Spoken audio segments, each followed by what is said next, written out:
Akenkan for benu anya senkonwa ebesem awie no edi a mejeso eyewofa ose adeyo the one at Nhyiraba Kwadwo Sammy bi mahuteden ene pantwere bonana otafiri jamene Adwoa Agyei Sikapa ye dan ye ho ye ba ye de kasebo no enchire mu ankasa besemo na sana no me wofa se rose gold wosi di ye kasebo no eye de ba dia Wadama ebana nsempatie amamu nsem dia kase bode hinta nyina aha ne pa hontama DLFM 106.9 kase bono nie aha ne nyina yetie DL News.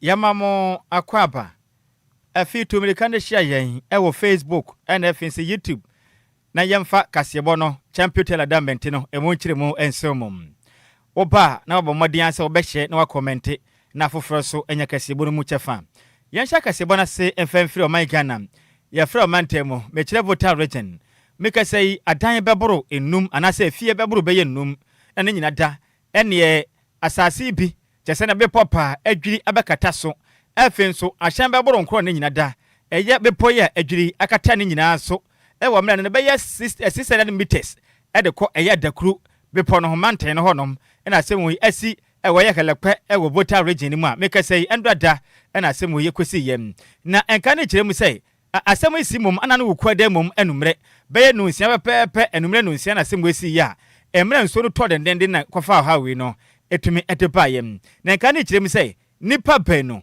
omukwa chef mo baba akoka ho ano ye den pa je sei emranto wa ne bra mo bre ye pansa no matuma twe mo pie no na enya asebukuma kra na otumija adwuma ye komperi fa omoden ekwagina ho no mpo adwuma de hweyem na bibia etumi ekonkanen na nkra no ekirem sei ene ye mponche beburu be ye aduonum 50 goats wono nyina da akwa chef mo kra je se meka sei ye hu wonom ekiri kwan na foforo bebre na mekase be yono muteba tumpo no aye den pade ma mabusia fonche ne wonom aye tukwatam tetete wonom nchen kram na mekase voter regional commander at Makana National Fire Service assistant chief fire officer Joseph Etete Freeman e decided to ja HM say ye no krapam ama de shon poten hono na mekase o masetrema aye den papa du ba bi mpa bi omoda no ano aye den ye panto obesere e free na ekọ e mo obi an kwatena ba bi a mekase bepo no adwiro bekata o madan so biom na meka sei eya osofo no o my Ghana o hwe ya kwan ne akwante ponsen sem so no kura ye nso ye mehye dwene de ma de hia wonom ewo atakru oniminyamfo kwa me Gavins agbogya kopiem ade kokobode de ma de hia ne se o maden atwa mo ho emfamfiri sa bepo na ewo adakru ne nche mo bia nsi ne dan eme honom eno wa tinso mo bia mpo enkwafom sesefi se de aye no e betumi adwira gu bionti wa wu na bebe honom no wa hwe ne na kwafa to ye nchem. My people are injured at the hospital, but they are not serious injuries, and I will be visiting them from here to wish them a speedy recovery. If you recall, this is the second time in a few years that this has happened. On both occasions, it's happened in the night.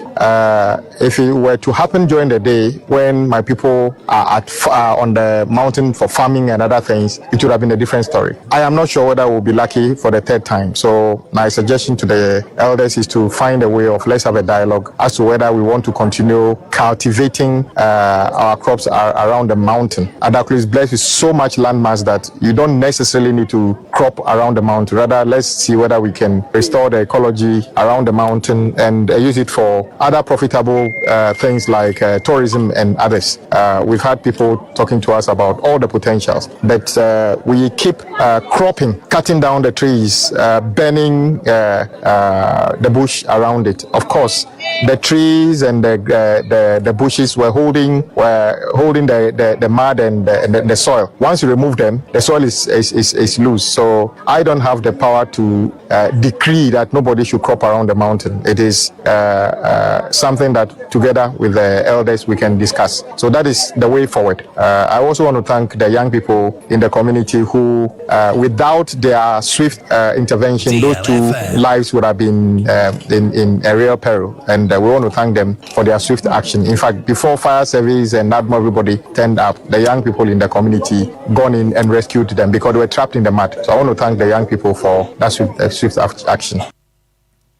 Any awuti ye ayo swafo no my Ghana ohwe yakwan anafe yakwan tempo ensem so no kura enso na mehye bedwene etema de hia wonom ewo adakru ewo framantem voter region ne den edoni nyamfo kwame Gavins Abuja na wote ne nkan na eno achi ana oswafo no hwe eye framantem so mekire voter regional minister onimnyamfo James Ikono enso kopie mu ekirem se adehye mo ho aka no besere pa baby bia sa to yenkyem si ye no munhwe no bia amen honom efiri sei bi betumasi bio 2017 BC yente no madam ho so no mbekwa bo mahwe kwan wo mbefa so a edipa mo ho aka hwe no modern atumi esomo asene have actually discussed with the owner of the facility and is taking steps to at least take out all the valuables and also look at the possibility of relocating, as a temporary measure to forestall any further,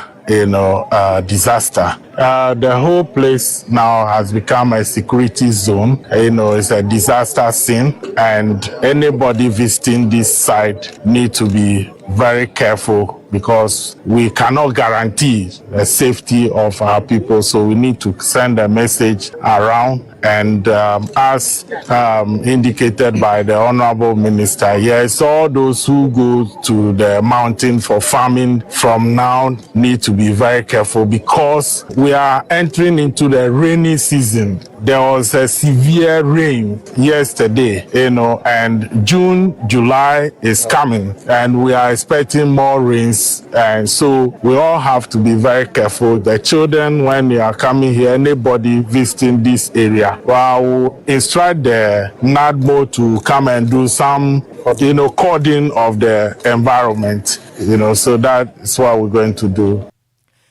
Any awuti ye ono na yo swafo a ohwe framantem eso mekire voter regional minister ne den edonumnyamfo James Ikono na wote ne nkan Yentoa kasiabone so na nhwehwemu a abetodwa echemu se Ghana for beye eye 30% de ade achacha ane bet na chesomoto ewo man Ghana mo sanse no ano modi twetwa mo ho ewa sitena yimu ene ade a Ghana ban so ebo ne homodin se Ghana esikasem so no ebetimi akoso ye na mum chacha no ane bet nsensem na chese ebo emabunu no ewo man Ghana mu na hwehwemu asan so ebeto dwabiom echemu se o hwase ne afe no ekona nipa beye 37% ana chese omunya skapa ede free chacha ene bet ni ma o hwa mfimpi mienu ni aduonu miensa na chese 22% pe na chese afi we de omo ko manim ye papa na hwehwemu sabio ebeto dwa echema Ghana for beye 39% ana chese omu diska no ehye bet ne chacha ne ma ne yedi wo mende nipa bi amani tua no ewo fie hanom Ordinary wiase musika wanya nyina de be chacha ni mo de be bet nim obo ni edi no se mesa bobio otimi ya ni edi ni sika ni na still ose eno ana obeye na cheso nam honom a no aye na agye so nya aduro kro benum awu na so no nya wansi di pe obesan so e de abochacha na nti no ene nsem ababeto chire mu achese maburu ne de chacha ne bet ne de nya de omaye agye so mbetwe omo ho e de afri hu na hwe maburu omadi mfrisha ne beye aduonu kwa aduonu nkunu na be 32% de ade achacha ne bet na cheso omodi omo ho ahyemu ewo man Ghana mu nti we ne nsem afri mutual financial wellness aye monitor ho aba abetodwa den na metete no den na wotie den am tin sisi no wose den enkranka ta na mo de ba mo se den almost say mebunu no ade asese chacha ne bet no eno ana chese ehodu o mo down kakranka ba say ya no kre no kre na se ne officer said na wutiti de na said na me tete tim frama bi ni ade a me tese na kaka say obi mani tua ewo henfa ene na mpesa mete na ewo hen ha ewo fia se mani tua DLFM 106.9 nti ye fia ha bet ne hodu o mo down omo a chese enya no dia chese ngi fasi pa wase bibia Yee, champion I'm more fancy. And one year more income. Hey! On my job, we have a salary, Lenoir. Let me more, make Oh, yeah, Beman, I saw. I am a fair man, and the does the same man. But some money, I take a Muslim. If you are mad, Share. Yes, minim. if you are mad, Yes, minim. Now he's a mentayana. What's your body? Not better, and I'm good for him in Ukraine.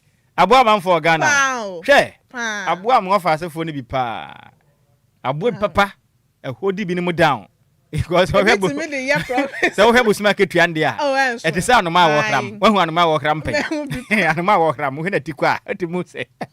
Enka, more fast for the park, call Belfort Bequid, my pony idea, and can just say, yeah, I'll be all anyone, Chenny idea and kai. The goose market and at the sound of my walk ram. But to a cry. Well, no. But oh, hello, Potter now, and you marketing get side jobs on a car. And you do one also, yeah, you marketing get to one chain. And you maba kwa Ghana ntesa ohinyabekun. That is a reality. Oba ko wi ama yabo hu enti aya yadwuma kakra nkra woden enchen kakra ba obotoma adwuma no sua bi ka ho enya ba akope enti zade a de bia waso ba hyiu Ghana ne ntena sa me foto na ya mo mfa salary ni na nkohim ha ese hard na ona ba kire de obi nye se me tufo hwe ona ba kire abosom ne fani ese mi hu nipa ne sa na me ra ho na de kohim no wodi nso say the nipa no e me say men ga be ye fani so de buy 5,000 na kohim pa wadi wabubu machine na no so na ni so brade na de odi ye no sa so de akohim aka to e bakọ na nka bia wonipa na abehye ne hukutu ko se wabubu machine na akọ na bam magiedi meji wa frim yanko ya nim meji de wonyi ni sen yanto aka se bon se yafia ne fanchi na public account committee ye twani te aka ne sa park parliament o mabo adwumaden pam wona mo kire mi se won besra ban sa ba tena se yenhye foforo kram de fa kwan wo de be fa so esika se batutu ne ye wo manyim na wo kire ma wo hwe o man Ghana nwuma kuo ni bia wona mo ne ma o mo ye pa kire se ha dwen ne ma bebre na mfa kwan mu wo hwe o ma Louis na won sensem outstanding claims ne ante no kire se ha dwen enti abantena se ne won hwe physical discipline sika die basa ma o man kwan nim ti abantena se no nwene konkan na mpefo kire mi se die enti ma o mo ka asase mu ina ne se wo hwe auditor general's report ba bontina Wamare Jason eye 8.1 billion Ghana cedis sika we muso pam na mo kirem se sika we nyina ede adea ministry teacher se wo maye no see one time e won fempem mienu ne aduonu nan 2024 financial year report no sa na wum sam na ye ma me a ono parliament public account committee obodwumadi wo mpa chairperson ye ma me Adwoa Agyei abena osai asare kirem se obesere aban oma no homode na wonhwe na oman Ghana nwumakuo no oma hunumu pepe ye nnadi sikasem eduba bia si wantan jese yehudi akwa ne de pawu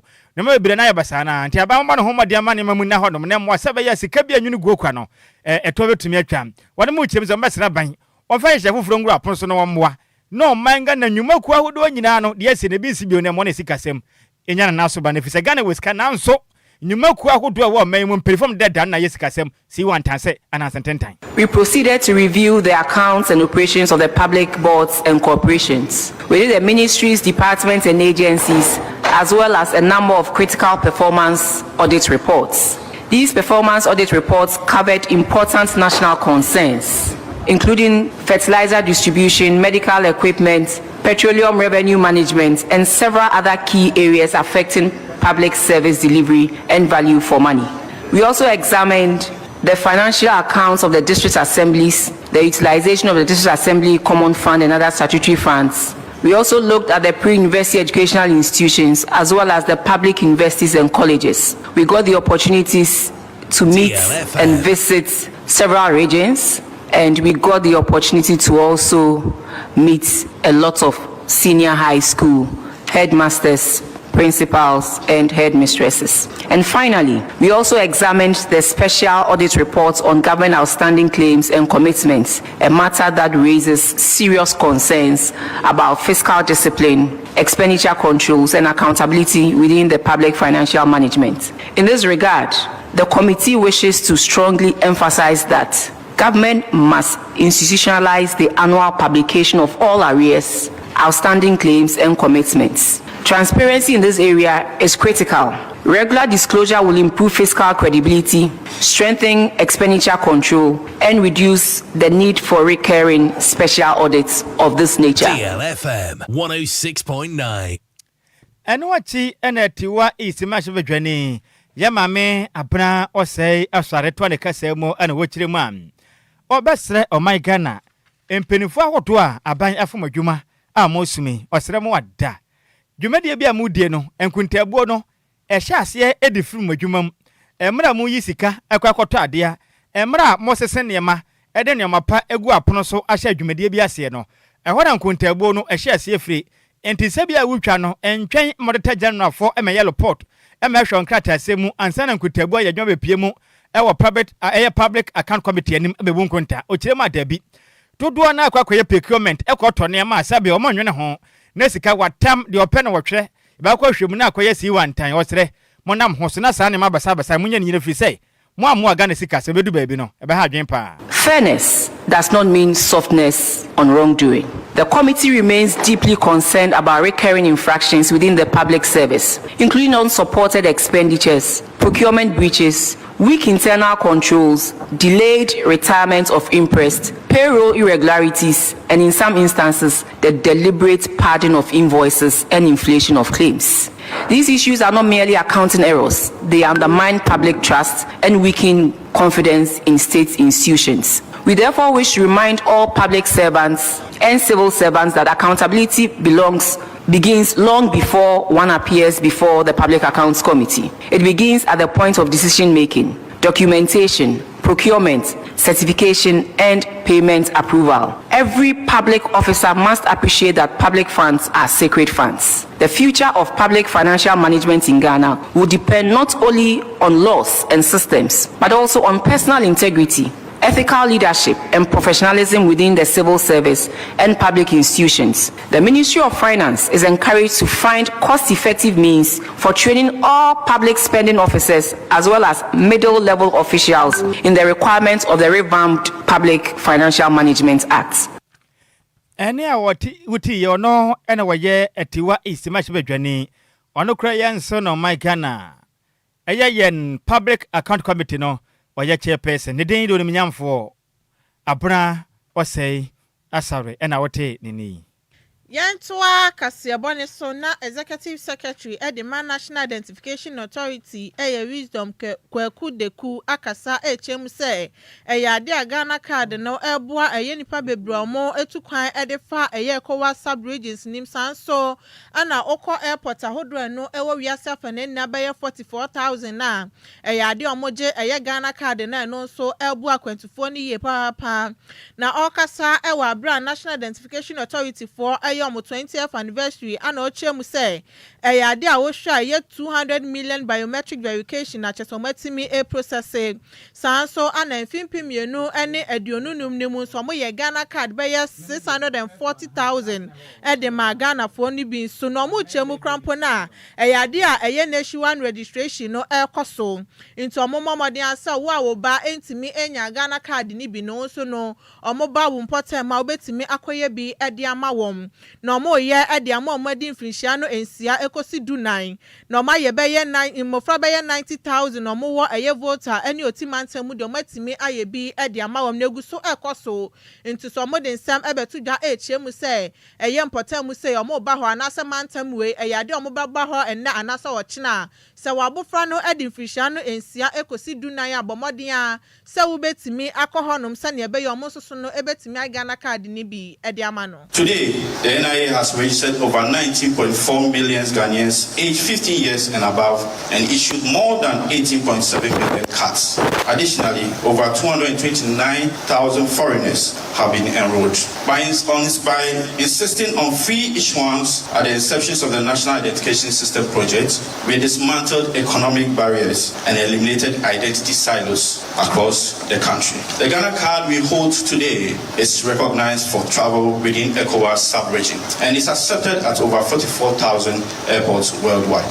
Through the Identity Verification System Platform, the IVSP, the NIA has processed over 200 million biometric verification requests without a single hitch. Currently, 281 institutions have been successfully onboarded onto the identity verification system and education system. These include 25 universal banks, 144 rural banks, 9 government institutions, 16 fintechs, 4 telecommunication companies, and 83 others. An additional 228 institutions are in the pipeline. Our goal remains clear: full national integration. The national identification system is ultimately measured by trust, integration, and usage. It is for this reason that we welcome government's directive in 2025, placing a moratorium on standalone EFIS procurement across public institutions. This directive ensures standardization, data security, and efficient use of national resources. Honorable Minister, upon assuming office in January 2025, the governing board and management took a decisive decision, and with assistance of our technical partners, Identity Management Systems 2, we supplied blank cards to district offices to clear the backlog of over 640,000 cards, which were successfully printed and distributed in September 2025. I would like to personally thank Mr. Moses Bedi Jr. for the supply of the blank card, even though as at that time, NIA was owing them so much. But he said, you are new, so I'll give you the cards, continue. I thank him so much for that. Enquires and Executive Secretary at the National Identification Authority, Mr. Wisdom Ekasa and Ochemu say, a idea omoya somode emra and no Efa National Identification Authority for however to Mashebe Musania Bay Betimi Abuano Mayan Sakraye, Ewa Mujume Dia Hodo Mudi, Ewa Banks Ahodoan, and the Okwanasa Okwakoye Bibi Ewa Banga, and Ya Fay, Anna Chesa Wuko Ugana card, Ediama, where no Akobasa Nachas scam no Amani Musunemum. Udu honum na ye udi no muhi omunya abo pe na omanya information ni na nti no sa eyem no amode komrahye bedwa mo hwe anim so mbetimi agye atum sa ne be ye betimi aboa na Ghana National Identification na ye system ne so no matimi ahyemuden. Act 707 and the National Identity Register Act 2008 Act 750 as amended, including permanently aligning the NIA under the Ministry of Interior to strengthen national security coordination. Amendment to the National Identity Register Regulation 2012 LI 2111 is currently before Parliament for the 21-day maturity. Key amendment to LI 211 is the introduction of mandatory biometric verification for transactions. With this, and I will repeat, with this, it will now be an offense to make photocopies or merely relying on visual inspections of the card. All transactions must go through biometric verification. Fellow countrymen and women,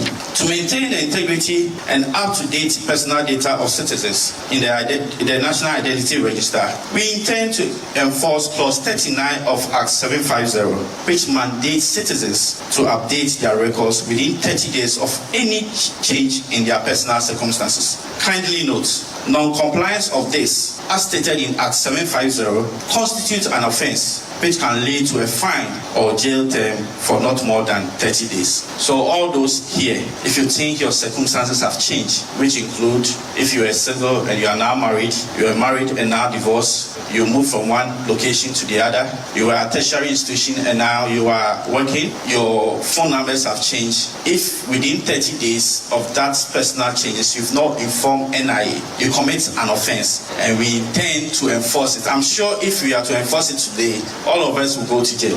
So please take note of this. We intend to enforce it to the latter because the NIA system must be up to date.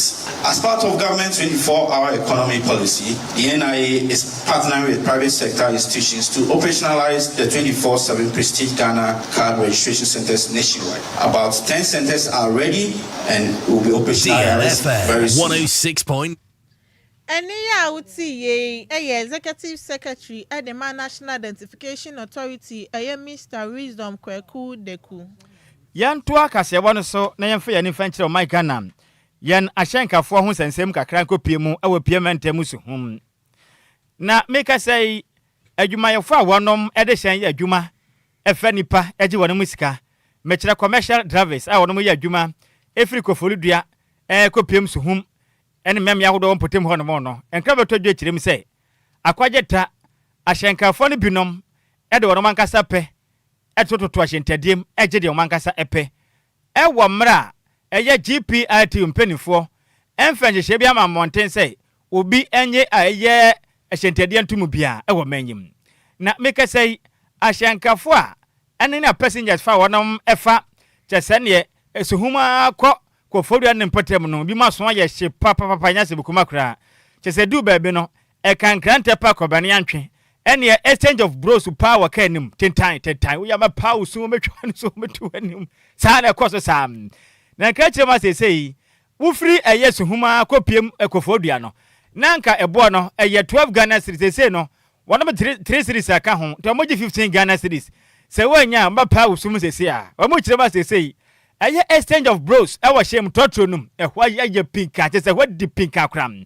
chese eye toma mento sam na a passengers for ni bisa say ade na ye huni papim sam na ye kan chese aban ni osoafo hwe oman yakwana badia hu sensem emfa nkata ba bonten meka nkire obi say ebia fuwe ne bo akosoro nti yentu fangu bum e ba ne senene ahankuto free so hum kokofo dua de ehyankafo ibi ye de mu yen na no na ahyankafo ni kirem se hwe ekwan ni nyu ekwan na waya rasta ekwan na tutu asa sabe kontebe ni senti sabe omo se de biada omo coffee tea shop sa omo tie na pai black na tia tom ni ade a omo ye adwuma sa ni senti nene omo adwene ahu ni sei sempenifo nsiesie kwan de omo so makogotwa road weti nti se de tie bia no passengers mu betua na omo nya bia siesie ka no nanso ekodu baabi na ya twa de bo chese ne katoma mento wakanim temika sa passengers for ni kirem sei wo hwe ka ba kwa mofo ya na chese wanom na ma kokofodua no odu chese ne nankese pe osimesiu nko biom ukokofodua medu nankese se wo yede wakari mu de sifo na mesiu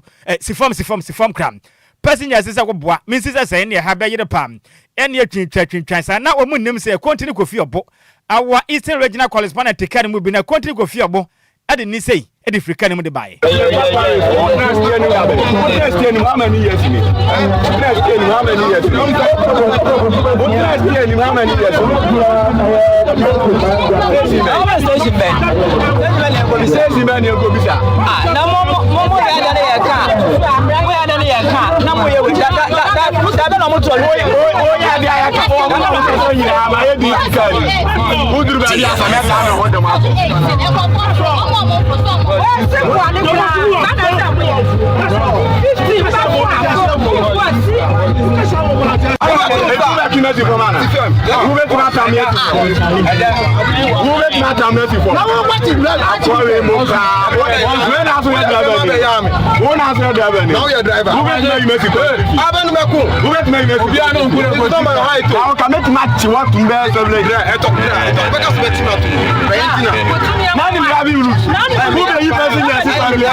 Forget respect, forget respect. When I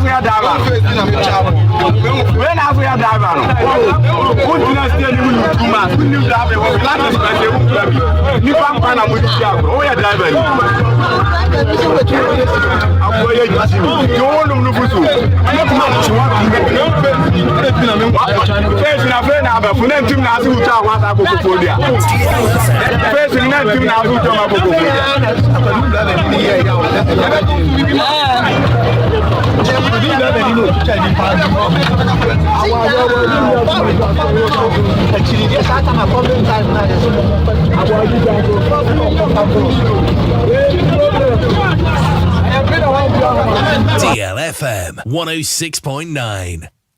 Enti de akwaso awo trotration nim efri so hum ekokofolu dua energy ta continue kofi obo edi free appearmentem Eastern Region edi abanze se na hyenkafo no bi de omope etoto lolo fe nim madani bros exchange of bros ewo trotrum sika da hyenkafo no bi anim se wo ya mesi musi no se no se ni ha ya se no se ya na ekoso trotrum sa send you see one else waji usika usi ni pana ho na afa no tinale so do be it's about time say ya mamra enya adwuma wahu ya mamra enya adwuma se omana ya timu no se be ya de mla na chekere wo man se mpanifo fan hyehyɛ ya man se ya to ahyentiade mu a ehu hia se be wode wo pe eka se me kwan ya sentimatum se de me pe no ene se obi a okasa ne kwan ya senti otum di a enka hyenkafo mo fa ayi kaswa kwanya kwata krade no enke mbetumi age be 1000 Ghana me na me ka be 1000 efiri kwata krade ana Cape Coast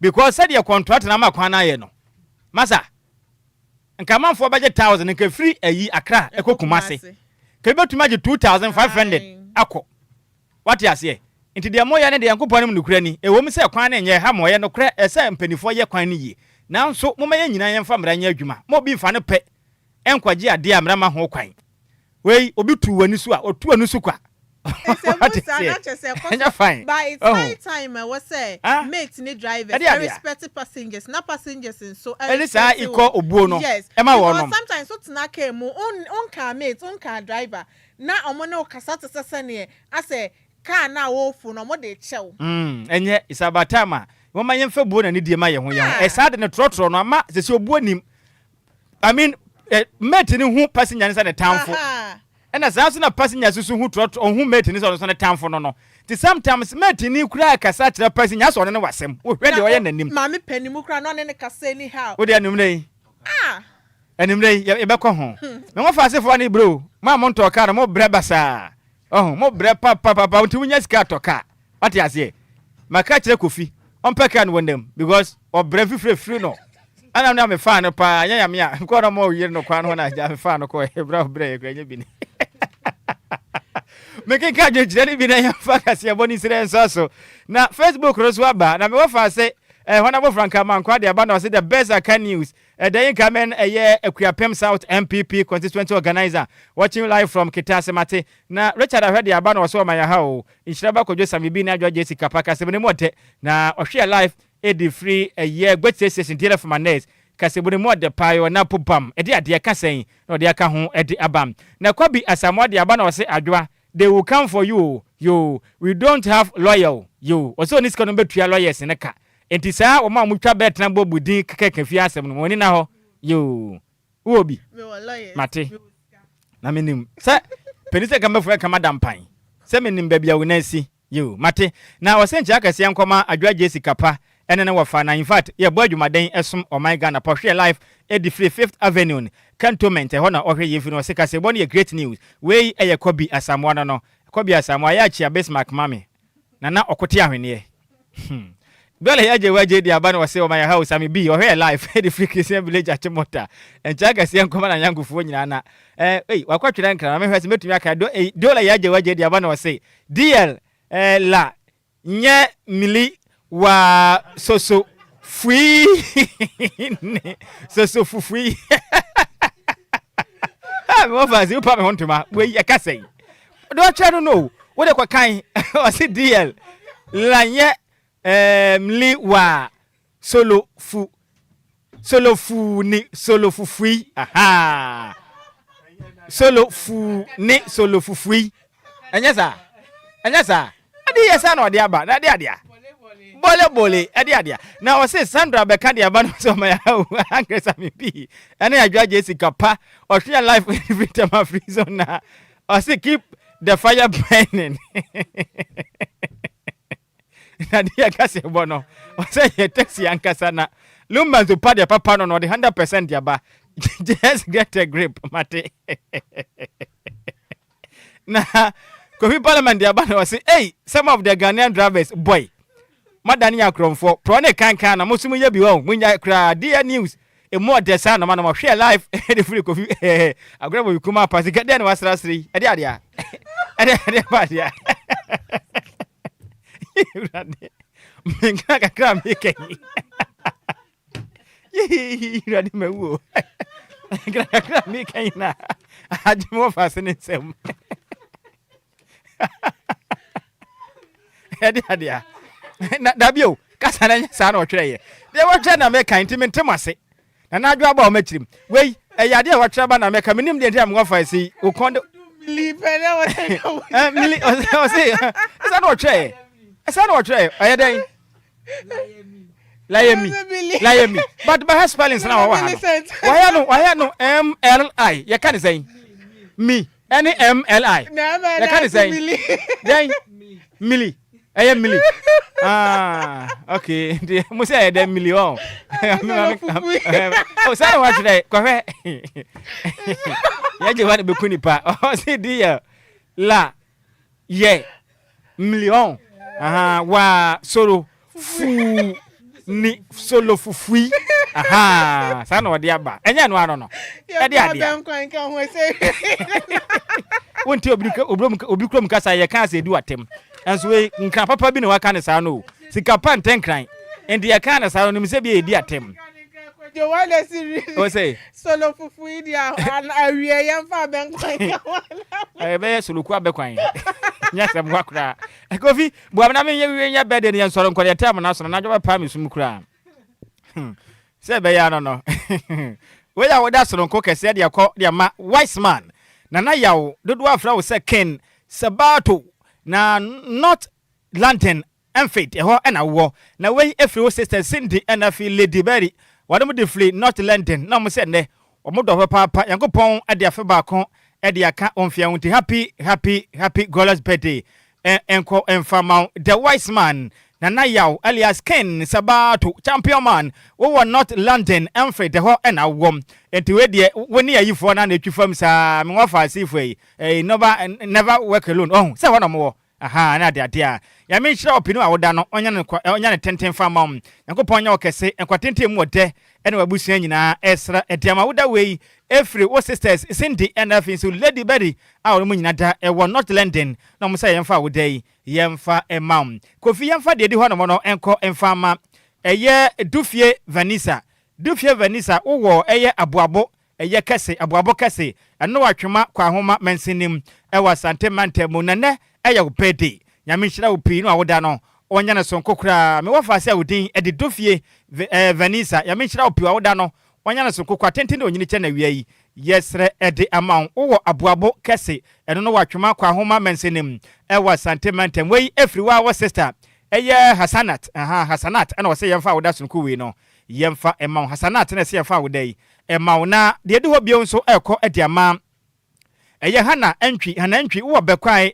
eye anwankwanta bekwai anwankwanta honom na wo na Samuel Foliboti ono otonkra edema DLFM 106.9 wa sentiment mu dodo abona ma ne se miss call ena wo se ne Nyankopon ede afa baako ede aka afia wunti ho fadu a wudin ede hana antwi a wo bekwai anwankwanta ya me hira opinu a woda no onya ne kwatenten Foliboti so opwasem ye Nyankopon kwaso ampagyaw na ontie osufre no nya okoma so bisade nyina emfa emma happy birthday once again hana antwia wo eye bekwai anwankwanta ya me shop no awoda no onya nso nkokura Samuel Foliboti no se yemfa awodan yemfa emma na Kofi last one no me boss made nyina Dr. Honorable Alex Yaupako tutu bona manese na aboro so no owo prisi ahiman wonom assembly member no na me kase yankopɔ ya atoma kwasi de bayin ebeye 31st May 31st May Sunday na ebe preachiri exactly 9 o'clock am yetena se na Mr. and Mrs. Mensa yatu ya bedin ewa the Church of Pentecost himan Prisia Bantama assembly wa na dwuma de beto dwanti we dia bruso ladies and giant omu nyina taachire dwuma de we nya sebukuma eti ebe se nyina nkwa taachire yakopon ya atoma kwasi de ebei Niko prepare mo fase ani den e de Mr. and Mrs. Mensa yakwato ne bedin na asofo mo mpaye ma no mo nyine ntum no meka asafo ma no ho na bia nkon kan emfa emayenti Honorable Dr.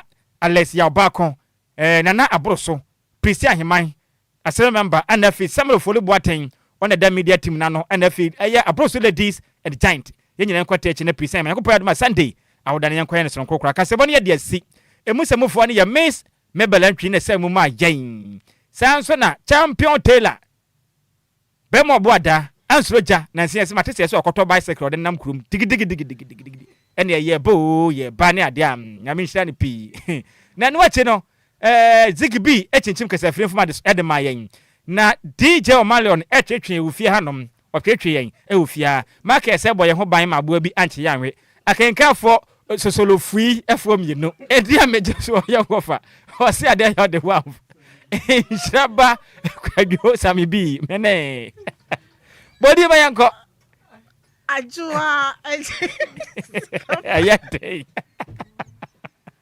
Ready, Uncle Paul.